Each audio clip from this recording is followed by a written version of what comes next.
Hi friends, welcome to Yazhni's life style. இன்றைக்கி நம்ம வீடியோவில் சிம்பிளாக ஈஸியாக அதே சமயம் டேஸ்டியான ஒரு மஷ்ரூம் கிரேவி பார்க்க போகிறோம். அதுக்கு முதல்ல இப்போ நான் காமிக்க போகிற சைஸில் இந்த அளவுக்கு பெரிய வெங்காயம் எடுத்துக்கோங்க ஒன்று. அதுக்கப்புறமா 7 பல்லு பூண்டு, ஒரு சின்ன துண்டு இஞ்சி, அதுக்கப்புறம் உங்கள் அரை கைப்பிடி அளவுக்கு கொத்தமல்லி, ஒரு 7லேருந்து 8 இலை புதினா, இது எல்லாத்தையுமே சேர்த்து பேஸ்ட்டாக அரைச்சி வச்சுக்கணும். அந்த டைமில் 1/4 குழி கரண்டி அளவுக்கு ஃபஸ்ட்டு எண்ணெய் சேர்த்துருங்க. இப்போ நம்ம அரைச்சி வச்சுருக்க பேஸ்ட்டை வந்து இந்த எண்ணெயில் சேர்க்க போகிறோம்.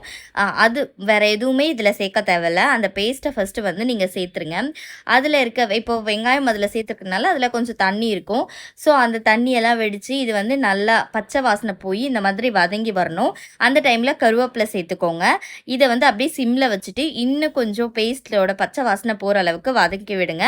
அந்த டைமில் ஒரு தக்காளி எடுத்துருக்குங்க. அதை வந்து நல்லா பேஸ்ட்டாக அரைச்சி எடுத்துகிட்டு வந்து இதே வதக்கி வெங்காயம் இதெல்லாமே வதங்கி இந்த மாதிரி கரெக்டான பதத்துக்கு வந்துடும் இல்லைங்களா? அந்த டைமில் நம்ம அரைச்சி வச்சுருக்க தக்காளியை வந்து இது கூட ஆட் பண்ணும். இப்போ நான் சொல்லிட்டு இருக்க அளவுகள் எல்லாம் ஒரு பாக்கெட் மஷ்ரூம்க்கு தக்காளியோட பச்சை வாசனை போகிற அளவுக்கு ஒரு 2லேருந்து 3 நிமிஷம் வதக்கி விடுங்க. அதுக்கப்புறமா இதுக்கு கிரேவிக்கு தேவையான அளவுக்கு உப்பு, 1/2 டேபிள் ஸ்பூன் அளவுக்கு மிளகாய்த்தூள், 1/4 டேபிள் ஸ்பூன் அளவுக்கு கரம் மசாலா, 1/4 டேபிள் ஸ்பூன் அளவுக்கு மட்டன் மசாலா, இது எல்லாத்தையுமே சேர்த்துட்டு அந்த மசாலாக்களோட பச்சை வாசனை போய் இந்த மாதிரி அந்த மசாலா கொதித்து எண்ணெயெல்லாம் பிரிஞ்சு வரும்போது கட் பண்ணி வாஷ் பண்ணி வச்சுருக்கேன் மஷ்ரூமை வந்து இது கூட ஆட் பண்ணிடணும்.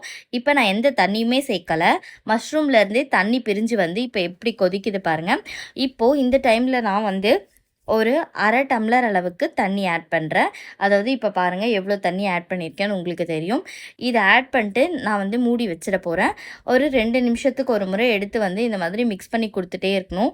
ஏன்னா இது வந்து அடிப்பிடிக்கும் இல்லைங்களா? அதுக்காக எந்த அளவுக்கு தண்ணி ஊற்றினேன் பாருங்கள், அந்த அளவுக்கு தான் ஊற்றணும். அதுக்கப்புறம் நம்ம சேர்த்துருக்க பொருட்களோட பச்சை வாசனை எல்லாம் போய் நல்லா குழம்பு பதத்துக்கு வரணும். ப்ளஸ் மஷ்ரூமும் நல்லா வெந்து வரணும். அதை நல்லா கொதிக்க விடுங்க. இந்த அளவுக்கு நல்லா இப்போ முதல்ல எவ்வளோ தண்ணி சேர்த்துருந்தோம், இந்த அளவுக்கு இப்போ வற்றி வந்திருக்கு. அதை விட குறைவாக தண்ணி எல்லாத்தையுமே வந்து வற்றி இந்த மாதிரி ஒரு பேஸ்ட் மாதிரி வரணும். இந்த ஸ்டேஜில் வந்து 2 டேபிள் ஸ்பூன் அளவுக்கு நான் ஆயில் சேர்த்துருந்தேன். ஆயில் சேர்த்துட்டு நல்லா மிக்ஸ் பண்ணிவிட்டு இதே ஸ்டேஜில் போதும் அப்படின்னு சொல்கிறவங்க கொத்தமல்லி இலையை தூவிட்டு அப்படியே சூப்பராக ஒயிட் ரைஸ்க்கு வச்சு சாப்பிட்றலாம். இல்லை இன்னும் கொஞ்சம் கிரேவி வேணுன்றவங்க ஃபஸ்ட்டு அந்த தண்ணி வந்து இந்த அளவுக்கு பேஸ்ட் மாதிரி சுண்டி வரணும் நம்ம சேர்த்துருக்க தண்ணி. அப்போ தான் வந்து கிரேவி வந்து சூப்பரான டேஸ்ட்டில் இருக்கும். இதுக்கப்புறமா உங்களுக்கு வந்து தண்ணியாக வேணும் அப்படின்னு நீங்கள் ஃபீல் பண்ணிங்கன்னா அதுக்கப்புறம் நீங்கள் வந்து இதில் 1/2 டம்ளர் அளவுக்கு தண்ணி ஊற்றிக்கணும். நான் வந்து இன்னும் கொஞ்சம் டேஸ்ட்டை என்ஹான்ஸ் பண்ணுறதுக்காக பெப்பர் சேர்த்துருக்கேன். அது ஆப்ஷனல் தான். ஏன்னா இதுவே போதுமான அளவு காரத்தோடு இருக்கும். உங்களுக்கு வேணும்னா நீங்கள் பெப்பர் சேர்த்துக்கோங்க, இல்லைனாலும் பரவாயில்ல. அதுக்கப்புறம் நான் 1/2 டம்ளர் அளவுக்கு இப்போ ஆல்ரெடி மசாலாவோட பச்சை வாசனையெல்லாம் போய் கிரேவி ரெடி ஆகிடுச்சு. இப்போ 1/2 டம்ளர் அளவுக்கு தண்ணி ஊற்றுறேன்.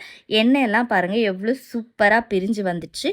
இந்த ஸ்டேஜில் நான் கொத்தமல்லி இலையை தூவிட்டு இதை சர்வ். இது தோசை, சப்பாத்தி, ரைஸ் எல்லாத்துக்கூட ரொம்ப சூப்பரான காம்பினேஷனாக இருக்கும்.